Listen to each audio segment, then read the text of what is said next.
Hello, everybody. Welcome to Targeting Winners, the college football betting podcast focused on the numbers here.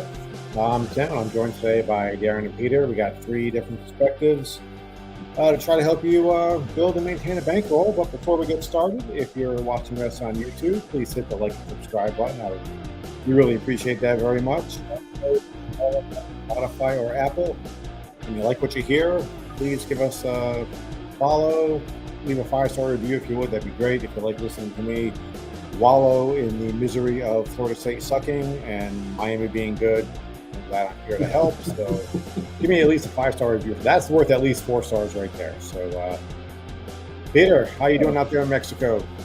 Not too bad, not too bad. Merry Christmas to everyone. Good to have you here. Excited to be ready for another week of some pretty good games, I think. So we had some pretty decent ones this past week and looking forward to some this week. So good to be here with all of you. And Darren, still cold? Yeah, it's snowing. Another coating to an inch today. Pete, should you be saying like Feliz Navidad or something? Because you're in Feliz Navidad, man. Feliz Navidad. I'm ready to kick you out of the country and send you back to Michigan. Yeah. Party on. I've already been kicked out of the country. That's why I'm here. Oh, okay. That's fair. Yeah, like Pete said, to carry on with that. Yeah, I mean, I still do love bowl season. I'm not as enthralled with the games as Pete is, but I'll take any college football over no college football. So, yeah, let's get to it. Why not? You got that? What do you think of the playoffs this weekend? We watched 2024 all over again. The group of 5 teams, the talent level just does not seem to be there. Yeah, how's that shocking, right? In the transfer portal era, right? All the good players end up on the larger teams with money. So we talked about it in the summer. This is what's going to happen over and over again, right? I mean, you might get a good player or two on some of these group of 5 teams, but the depth is not there. Any injuries, forget about it. And any really good players by this point opt out, right? Because they're going to move on elsewhere or they're going to move up. And so what do you have, right? You have a group of 5 teams that just can't compete. It's no surprise until they fix this or do something about it. It's going to be the same thing every year into eternity. That's just what we got.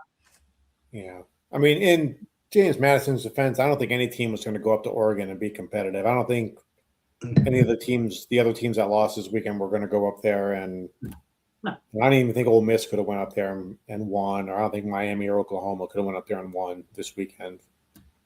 To be perfectly fair to James Madison, but it is what it is. I mean, they're just a smaller school. It's a shame because, well, before at least it was on a neutral site. I mean, what is it? Boise State beat Oklahoma in the Fiesta Bowl one year, so it can happen on a neutral site. I think when you ask a team to, especially going from Virginia to Oregon. I mean, the whole 2 time zone thing, it was a tall order for them anyway. So, but they had a good year. We'll see what they do next year. They'll probably rig it some more. So it'll be 11 SEC teams in Notre Dame next year. There'll only be one group of 5 team in next year. Somehow they'll fix it. I don't even think there'll be one. I think they'll fix it. No, there'll be one. I think it's regulated. There has to be one. But they'll do everything. Well, they'll change that too. I mean, who sets the regulations? I mean, they set the regulations. They can just change it as they go. They'll keep one. It's not like anyone's got to crack down on them or anything like that. So it is what it is. Good run for the group of 5. They should just have their own playoff, probably. Yeah, I mean, this come with their own 18 playoff, right? And 5 conference champions there, and 3 at large, and have their own playoff.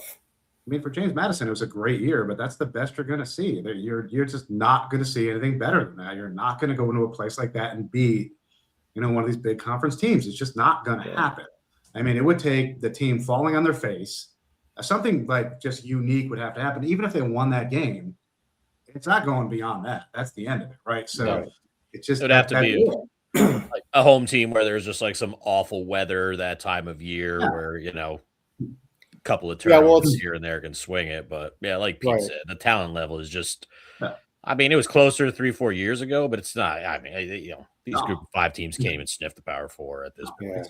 Well, it's not like it's basketball where if you get like Davidson that one year with Steph Curry, shoot the lights out. It doesn't matter how much the other guys. If you have one guy that just can't miss, and he can just carry a team like that, But football is just so much different than basketball. So it is. You can plug in Patrick Mahomes at a quarterback at one of these schools. It doesn't matter. It's not good enough to carry the whole team, right? Because the defense get torched, and that's the end of it. It doesn't matter, right? I mean, even I'm not talking NFL here, but it was kind of fun to watch my Colts last night and to watch I had an old guy standing up for some old dudes playing really well at quarterback, but our defense stinks. Right, but it was really fun to watch Phillip Rivers last night play at a really elite level for a 44-year-old guy. That was fun to watch, right? That was cool to watch. It was like watching Peyton back in the day a little bit, but that's about the best you could expect from a group of 5 team with an elite quarterback. That'd be it, right? All right. Well, we got a couple games. We got more than a couple for this week. Going here, we got a couple that are going today. I think Darren has a bet on a couple of these. We'll review with UNLV against Ohio. Yeah, I posted something on the YouTube community page there like 6 o'clock this morning while I was slugging through a cup of coffee. We had touched on this one last week. It was one of the games we were keeping an eye on. I just posted because this was going to kick off at 9. This video probably be up right at 9 or maybe shortly after. This line did move to 6.5 before we had done anything with this game. The Ohio head coaching situation not worked itself out. It has, as of today. Brian Smith officially relieved of his duties. The spread went up to 6.5. I thought it would go up a lot more than that. Since it did not, I fired on UNLV laying the 6.5 here. Dan Mullen, before when he coached in bowl games, he was 7-3. So there is a fair amount of data points there to show that he does kind of take these bowl games a little bit seriously here. And again, we talk about motivation, mindset. I don't know where Ohio's at this point with everything that's gone down with their coach. I would guess at this point, they probably just want to get the season over, turn the page and get working on 2026. The total is 62.5. Pete, I'm sure you are aware both of these defenses are complete ass. An overplay. I don't know what your thoughts are on that. Wouldn't surprise me if you leaned over, but yeah, give me UNLV. I think they're the more motivated team. Like I said, Dan Mullen does well in bowl games, and since it did not reach 7, yeah, I took the 6, or I laid the 6.5, I should say, with UNLV 1 unit on the Rebels. Pete? Yeah. Interesting, right? So was he let go for, I saw alcohol-related reasons. I didn't read into it. He, like most MAC coaches, he's probably got a little hooch in the desk. Apparently, he who gets fired? I thought he had an affair with a student. Was that the right? That too. There was that. Was that too? Well. Okay. I just saw alcohol-related. It was like, who gets fired for that? I mean, that half these guys probably have some hooch in the desk. I mean, sure, more than half. Yeah, I mean, come on. I thought that was really weird. I didn't have any time last couple. That would explain some of the play calling. Yeah, I mean, I can see him getting fired for. Well, I mean, the team was decent, so I don't know. I mean, it was weird to me. I read that, I was like, that doesn't make any damn sense to me. So there had to be more to that. Okay, so affair or whatever, fine. That makes more sense to me. 62.5 leaning over. Yeah, I just don't know. To your point, I don't know what Ohio's going to do. UNLV is going to score. I don't know what the hell Ohio's going to do. I mean, I think. It seemed like they liked the guy. So, I mean, they're probably going to play for the guy. They're probably not very happy the guy got canned for whatever the hell went down. So, I would imagine they're going to go out and play well. So, yeah, I would not be surprised if this thing went over. I mean, I imagine Ohio's going to lean to the run like they normally do. So, yeah, I mean, I think this could be interesting. I do like your bet quite a bit. I mean, if I had to bet anything on this game, I'd follow you here. I mean, the over's a little tenuous, but yeah, I'm leaning over. I would not, I would not blame anybody for going over here, but it's just hard to read what Ohio's going to do here. But I do think they're probably going to play pretty well. But that's my thought. All right, we'll move on to the other game kicking off tonight. Pete's second team here. We got Hawaii hosting Cal. Timmy Chang against his predecessor here. So wide receiver Jackson Harris is in the transfer portal. Did you have a bet on this, Darren or Pete? I think Pete did. We both did, but yeah, Pete, you go first. Well, it's my rainbow, so I've been on my rainbows all year long here. I bet him any chance that I get that looks enticing. To me, that 54.5 seemed a little soft.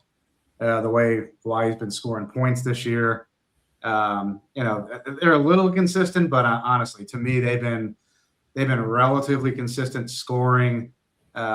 So I do like Hawaii's ability to score, and they're going to play fast because they typically play fast. So it really just comes down to what Cal's going to do here. But I do believe that Hawaii is going to score points. And I do think Cal's going to chase and score some points as well. So to me, that 54.5 is a low number. So I do like the over here in this game quite a bit. I'm only going 1 unit. I thought about 2, but I don't trust myself enough this year to do 2 on anything, although I really kind of want to. So I'm going 1 unit on the over of 54.5 for this Cal and Hawaii game. So that's my thought. All right, is that what you got, Pete? 54.5 when you got what did I get? I got 52.5 when I bet. Okay, because I was gonna say I was looking at DraftKings while you were talking. It's down to 50.5, and I don't understand that at all. This game screams like 38-34. I don't know what the hell we're missing, but like you said, the California quarterback, he is supposed to play. He's from Hawaii, apparently, so I would expect him to probably ball out. And again, the coach for California, or I should say the interim, or no, he didn't get the job. I can't remember that. The guy, Justin Wilcox, left. All right, he's a defensive-minded guy. He's gone now, so I expect Hawaii to do what they do and put up a lot of points at home. And every time Pete has mentioned Hawaii on the show this entire season about how it's a different animal playing them at home, he has been 100% correct. So I finally decided, you know what? I'm piling on Hawaii at home. Now they're favored by 1.5. And again, this is just bowl games. The spreads and the totals can swing so much so quickly. So I'm actually laying 1.5 here, although I'd much rather be getting 1.5. But yeah, this is a home game for Hawaii. I expect a ton of family and friends. I expect the seniors to want to go out on top. And I mean, we talk about who wants to go to Hawaii even during the regular season and treat it like a business trip. I don't know if these Cal kids where their mind's at. It's like, yep, our season's done. Our coach is gone. But hey, we get to go to Hawaii.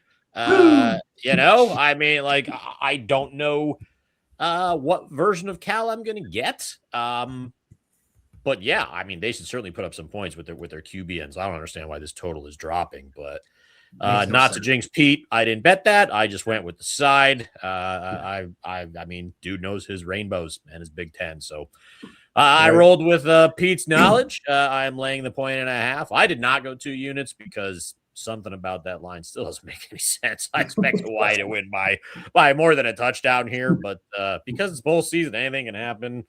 Maybe Rolovich, since he was a former Hawaii guy, he wants to show out or something. But I have 1 unit. I am laying 1.5 with Hawaii tomorrow, Christmas Eve.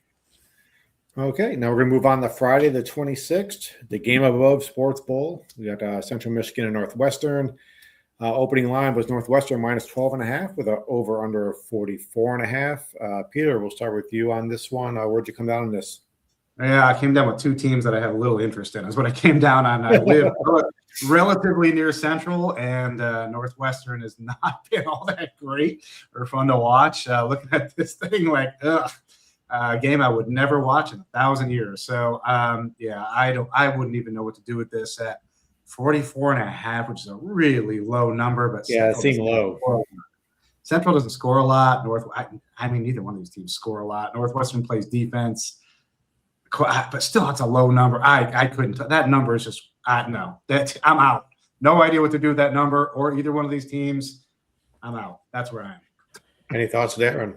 Yeah, I have an idea, but I have no guts when it comes to this game to actually back a MAC team in a bowl game, much less playing a Big Ten squad. But the points intrigue me. It's 10.5 now. They have this Wildcat quarterback, Angel Flores, who's been out since October. He's supposed to play. That gives Central Michigan a little bit of a I don't want to say an edge because Northwestern does ball out defensively. But this total's even down. You got 44.5 there. I think you said it was 42.5. DraftKings, DraftKings is showing 42.5 as well.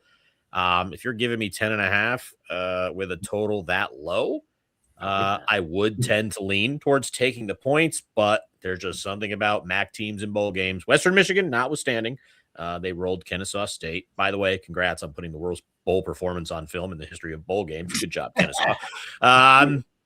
But yeah, not enough guts to back the MAC here. But if I had to lean and somebody had to bet this, my slightest of leans would be to take the points.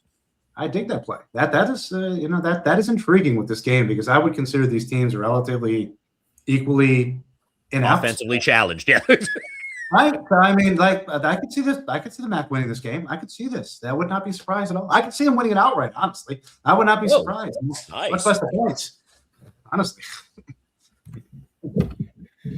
Oof. Well, we got Minnesota and New Mexico here. They're in the Rate Bowl. Friday, 4:30 in Phoenix, Arizona. The opening line, Minnesota -3. Over under a 49.5. Minnesota, 8 bowl game winning streak. So Malachi Coleman and Kendrick Lanier are all out. Pretty thin at wide receiver for Minnesota. I think we started with Pete last time. Darren, what are you thinking about this game here? Yeah, much like how Pete started with the last game, I am scared to death and have no clue what to do here. I mean, PJ Fleck in bowl games, you mentioned it, Tim. Man, the dude is unbeatable. But if you read and believed everything that Jason Eck and New Mexico is spewing this week, man, they are ready. That being said, I want no part of this. I don't have a lean either or. Possibly under. I don't know how a Minnesota game's got a total sitting close to 50. But that's even the slightest of leans. But no opinion on side either way here. I was leaning under myself, but Pete, what are you thinking? I would lean under, but if I can just have 30 seconds to just softly weep that PJ Fleck is not going to be Michigan's next head coach, that's all I care about in this game. I can give a shit about this game.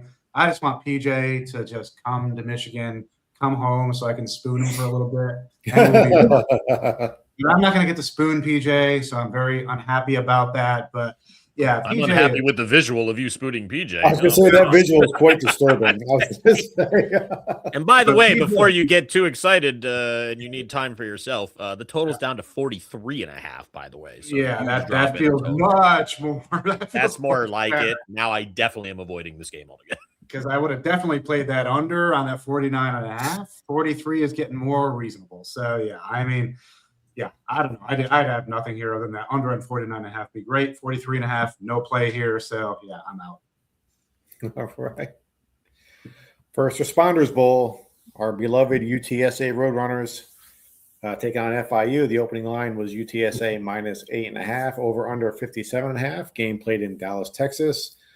The Roadrunners have 2 starting cornerbacks and 2 defensive linemen are all in the transfer portal. I'd imagine they're not playing. Some do enter the portal and still play for some reason, but I think all 4 of these guys are out.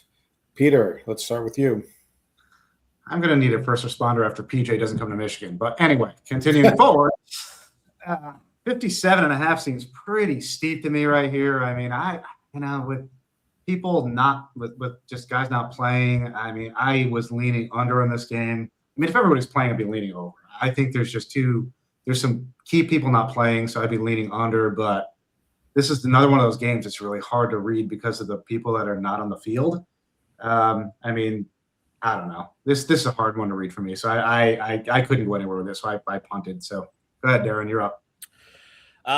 Yeah, a ton of people out. I believe the UTSA coach came out and said he's expected to be down anywhere from 10 to 20 guys for this game. FIU, like 3 of their 5 starting secondary are already out. Their quarterback's dealing with a groin injury. No idea on if he's going or not. Owen McCown is supposed to play for UTSA, and if Jenkins does play for FIU, with all the defensive losses, I would give the over a look. It's actually up to 59.5. I don't know if I would touch it if it gets to say like 61. But if Jenkins is a go, I mean, he's not the greatest quarterback, but he's got experience with that offense. A lean to the over, just because there's so many starters on defense on both sides of the ball that aren't going to be there. You're talking backup units pretty much, but again, until I know what's going on with Jenkins, I would avoid this. And the line doesn't even it was 8.5 when Tim got this. It's down to 6 now, so a lot of FIU money coming in. And again, total, like I said, up to 59.5. But maybe it's down to 6. Maybe Jenkins is in. I don't know. I haven't seen anything confirming that or not. But if he plays, I would lean over still, even at 59.5. Peter. Oh, you did that right. I did it already. Yeah, I'm I was done. going to say, yes. I need the first responder. Exactly.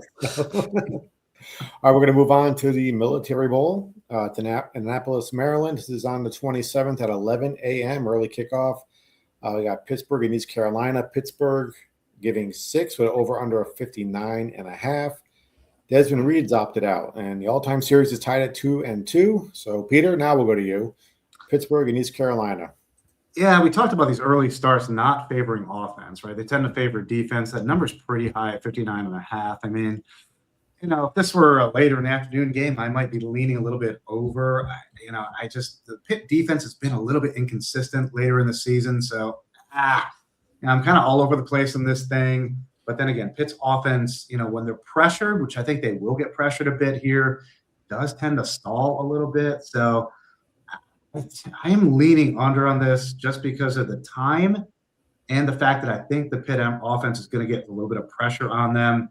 And I don't think they're going to be able to move the ball the way they think they're going to be able to move the ball. So I think they're going to have some issues there with that. I think that's going to slow the game down a bit. It's not going to be a slow game, but I think it's going to get slowed down a bit enough to stay under that roughly 60 number. So, yeah, I'm leading on the under here, not playing it, but I do think there's an opportunity here to play that under.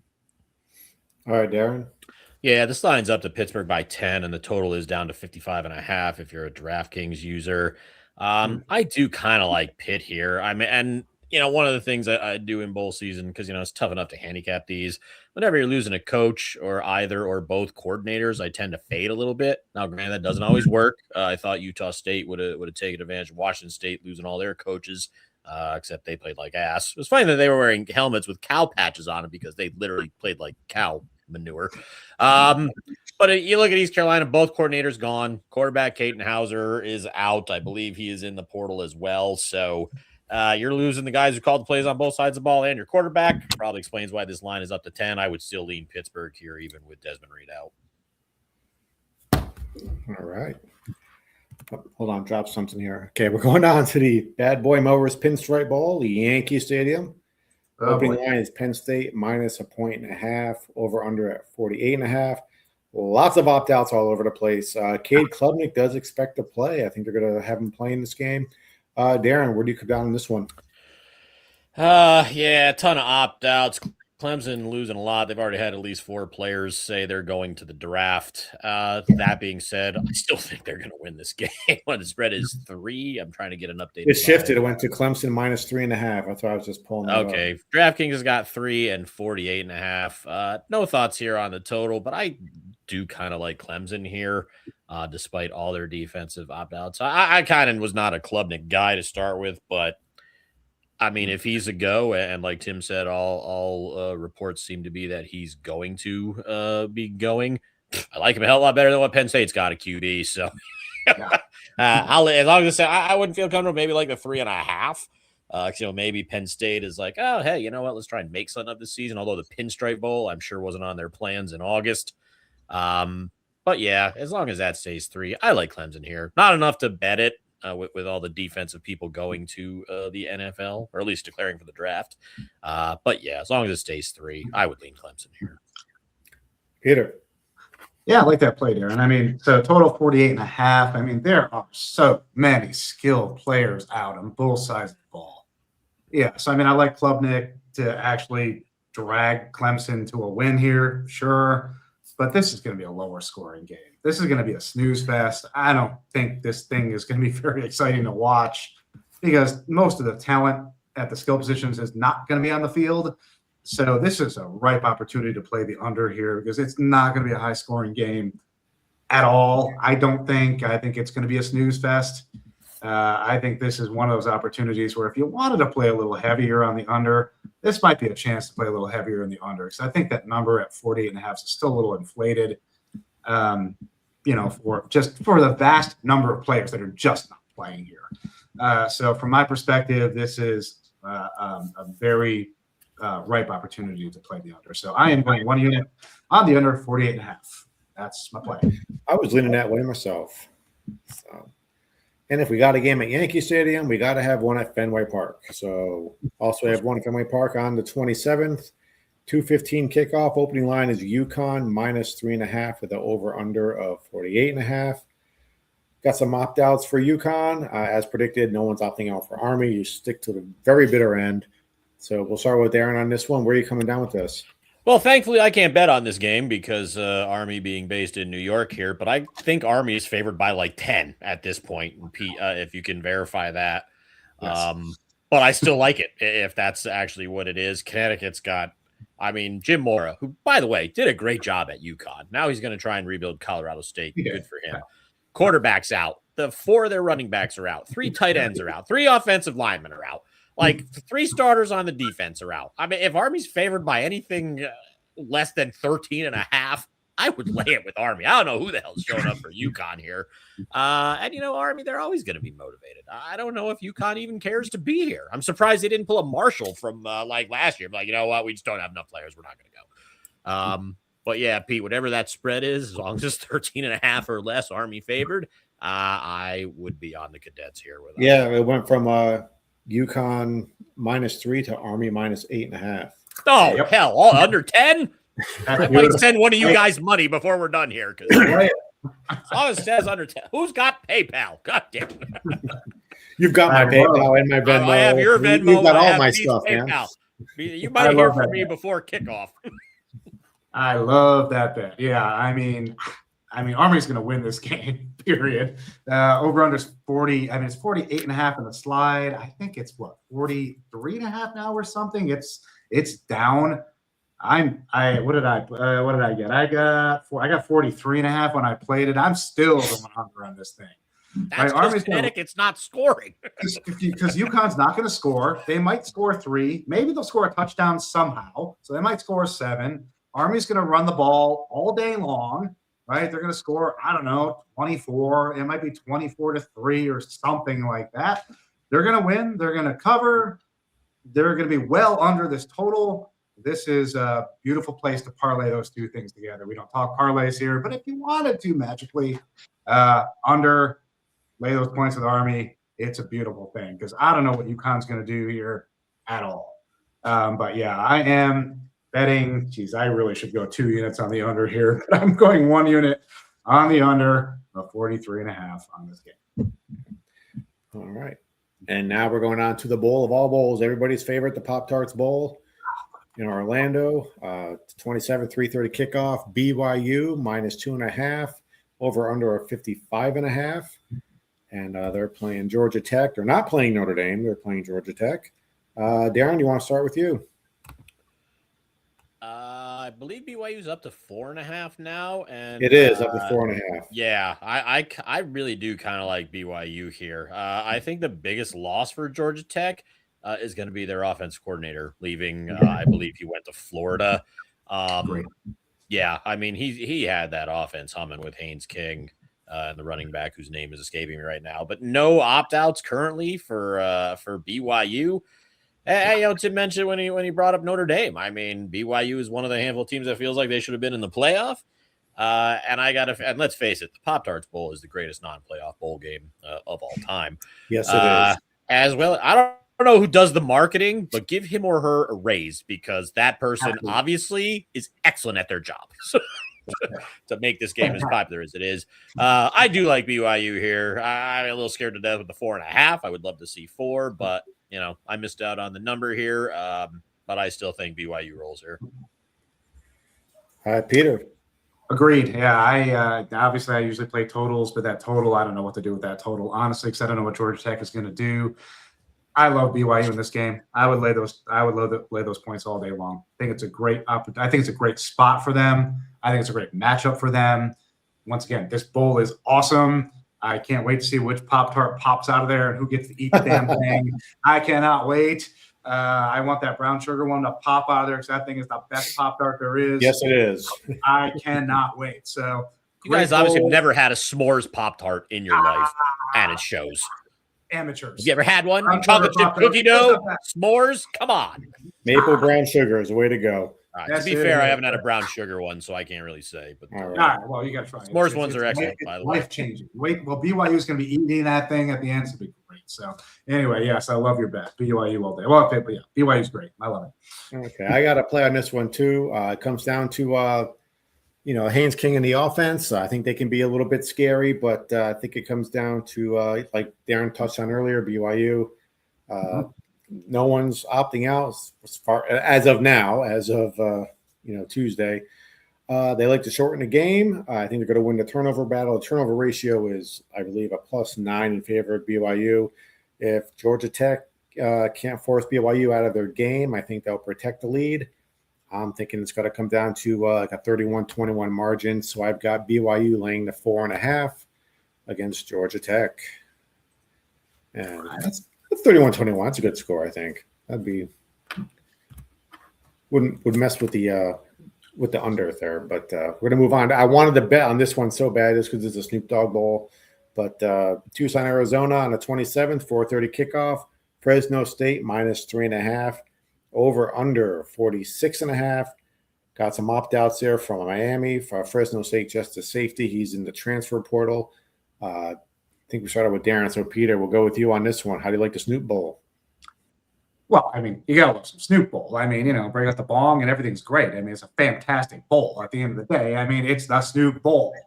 It is a great bowl. So anyway, should be very nice. So 46.5 with these teams. I mean, that feels about right, which is why I didn't play it, because that feels pretty much where this thing's going to land, I think.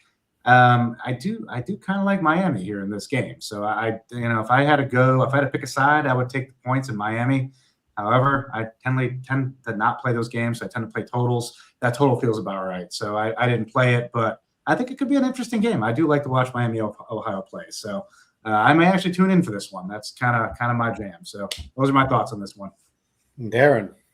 Yeah, I can't stand either of these teams. I can't figure out Fresno State for the life of me, so I stopped trying. All I hope is I would love to see Snoop go up to a concession stand and buy some fries from DeQuan Finn, who quit his program, and hopefully we'll be selling concessions in the Arizona Bowl, because that's what he deserves after 7 years and quitting on multiple programs.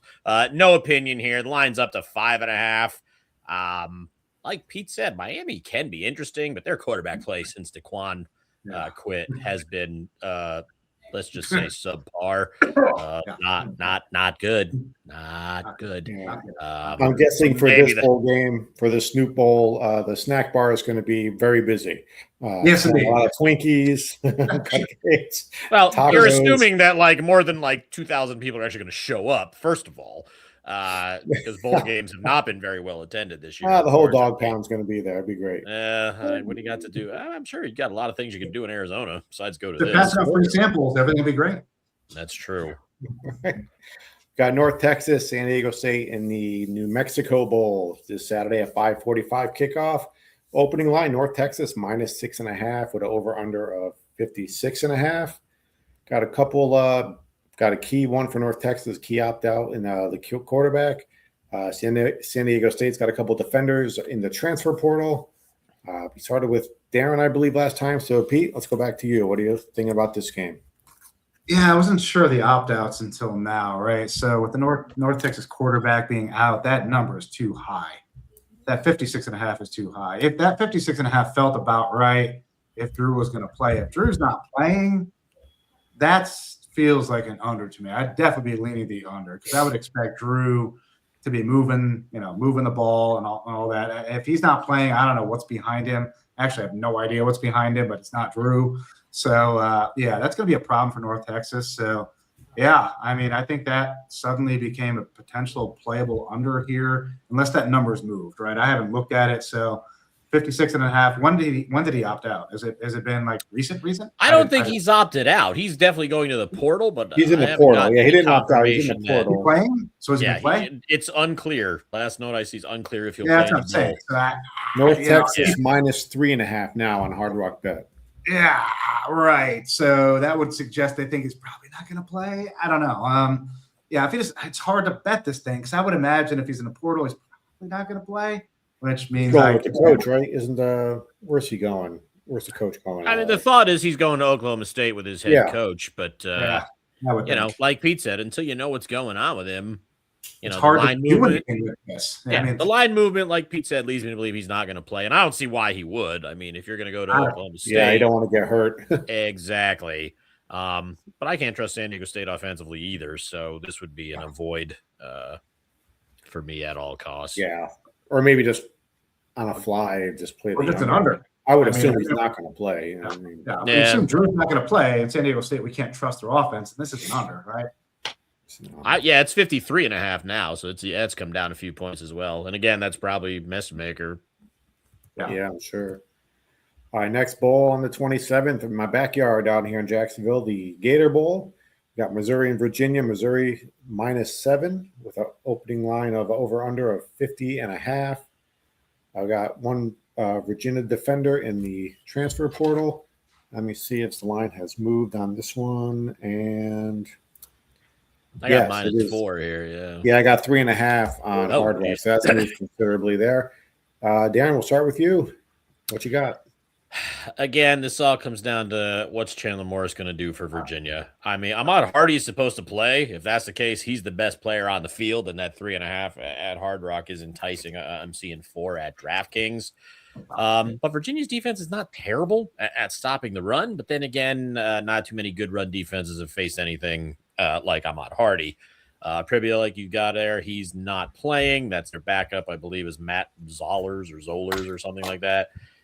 He does not inspire confidence, but as long as he can turn around and hand the ball off, I think Missouri would cover here. But again, I think if Chandler Morris decides he's not playing, I think you're going to see that line tick back up closer to the opening line of 7. But lean Missouri, but until I know what's going on with Virginia's QB situation, I will stay away. Peter. Yeah, more uncertainty leads me to believe under is the play again here. Maybe I don't know. It's just another one of these games where it's just who the hell knows what's going on. It's hard to bet these games when you just don't know who's going to be on the field. I mean, these are like last minute things. I don't know. I mean, I tend to think the under is probably the play here. I am not playing because I'm just not sure. But yeah, that's where I am. I don't know. I'm uncertain.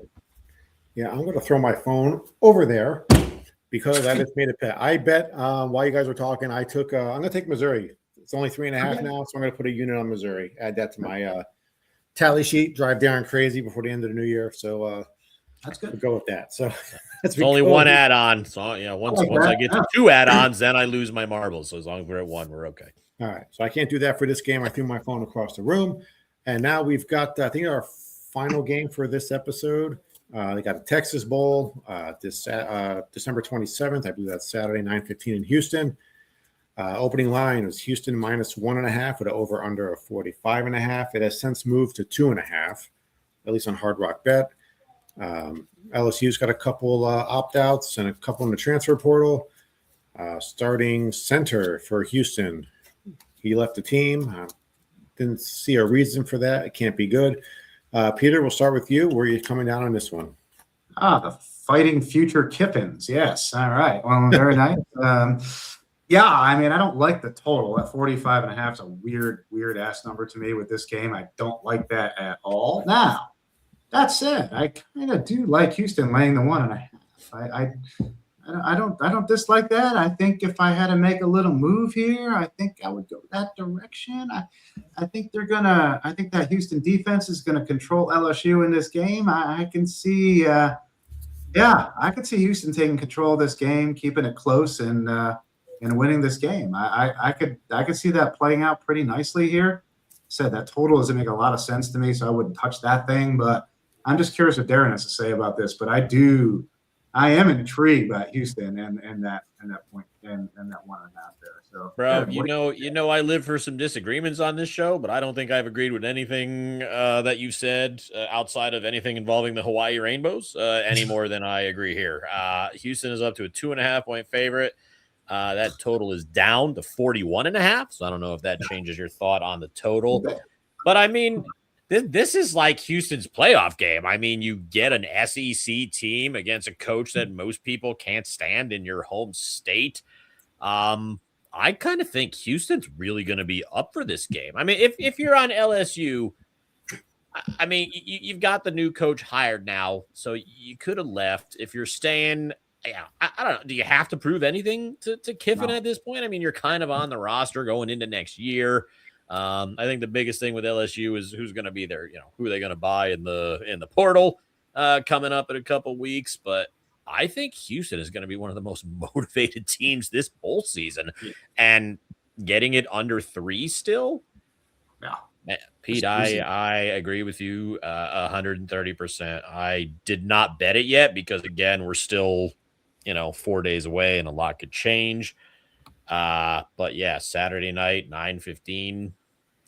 The short comes up on the YouTube channel at 7:00. Don't be surprised if my ugly ass is on there telling you to bet Houston because I might be doing the same thing. I love it. I love that bet. All right. Well, that went by pretty quick. Let's wrap it up. Darren, what you got? I got UNLV laying 6.5 over Ohio, which will be kicking off probably as soon as this video is uploading. And I am riding with Pete. I am taking the Hawaii Rainbows at home, laying 1.5 now over the Cal Golden Bears. Okay, I've got BYU minus 4.5 over Georgia Tech, and I recently added Missouri over Virginia minus 3.5 points. Peter. Beautiful. Cal and my beloved Rainbows over 52.5. The game where nobody's playing, Penn State and Clemson under 48.5. And then Connecticut and Army, who's going to run all over the place, under 43.5. All right, that'll wrap it up. Thank you all for listening. Please don't forget to like and subscribe to our channel. Have a Merry Christmas, Happy Hanukkah, and we will see you next week. We'll look ahead to the second round of the playoffs and some more bowl games on New Year's. So thank you for listening, and we'll see you next week.